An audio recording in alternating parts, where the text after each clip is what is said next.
అలా కుమ్మేస్తున్నావేంటి? ఏందమ్మా ఎవరిని పక్కకెళ్ళమంటున్నావు? అక్కడ చూడు, ఓ ఎద్దు పాపం ఆ పెద్ద ఎలా కుమ్మేస్తుందో.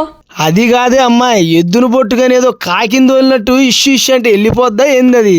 చుట్టుపక్కల ఉన్న వాళ్ళు కూడా అలాగే తోలుతున్నారు అబ్బాయి. అయినా ఎద్దు కుమ్మేస్తుంటే అలా కుమ్మించుకోకపోతే ఇంట్లోకి పారిపోవచ్చు కదా. చస్, నిన్న ఒకసారి కుమ్మితే అప్పుడు తెలుస్తుంది దాని పవర్ ఏంటో. పక్క నుండి మాటలు చెప్పడం కాదు, అక్కడికి వెళ్ళి ఆ ఎద్దును తోలేసిరా పోయి.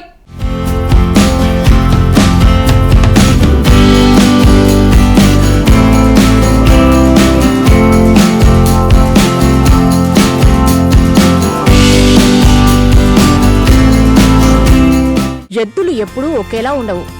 ఎప్పుడెలా ప్రవర్తిస్తాయో చెప్పలేం. అవి ఒక్కోసారి విపరీతమైన కోపంతో ఉంటాయి, ఒక్కోసారి పక్క నుంచి ఎవరు వెళ్లినా పట్టించుకోవు. కొన్నిసార్లు సంబంధం లేకుండానే దాడులు చేస్తాయి. అలాంటిదే ఒక వీడియో ఇప్పుడు వైరల్ అవుతోంది. ఇది మన హైదరాబాద్ పాత బస్తీలో జరిగిందని చెప్తున్నారు. ఓ రాత్రిపూట జరిగిందంతా అక్కడున్న సీసీటీవీలో రికార్డైంది. ఓ సిక్కు పెద్దాయన బైకుపై తన ఇంటికి చేరుకున్నాడు. ఇంటి దగ్గరకు వచ్చి బైకు దిగాలనుకున్నాడు. ఇంతలో సడన్ గా ఓ ఎద్దు అతని దగ్గరకు వచ్చేసింది. అది తన పైకే వస్తుందని అతను ఊహించలేదు. బైక్ పై కూర్చునే ఉన్నాడాయన. అలానే దానిని తరిమేయాలని ట్రై చేశాడు. కాని అది అస్సలు కదల్లేదు. బైక్ పై ఉన్న అతడు మెల్లగా స్టాండ్ వేసి దానిని తరిమేందుకు కిందికి దిగాడు. అంతే, సీన్ మారిపోయింది. ఆ ఎద్దు అతడి మీద దాడి చేయాలని చూసింది. రంగుల రాట్నం మొదలైపోయింది. కాసేపు అతనికి ఎద్దుకు మధ్య బైకు చుట్టూ పోటీయే జరిగింది.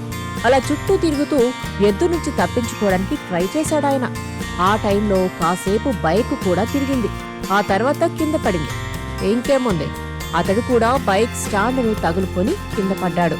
ఎద్దుకు ఛాన్స్ దొరికేసింది. మీదకెక్కి కుమ్మడం స్టార్ట్ చేసింది. అతడు అడ్డుకునేందుకు ప్రయత్నిస్తూనే ఉన్నాడు. అతడిని ఆ ఎద్దు పైకి మాత్రం లేవనివ్వలేదు.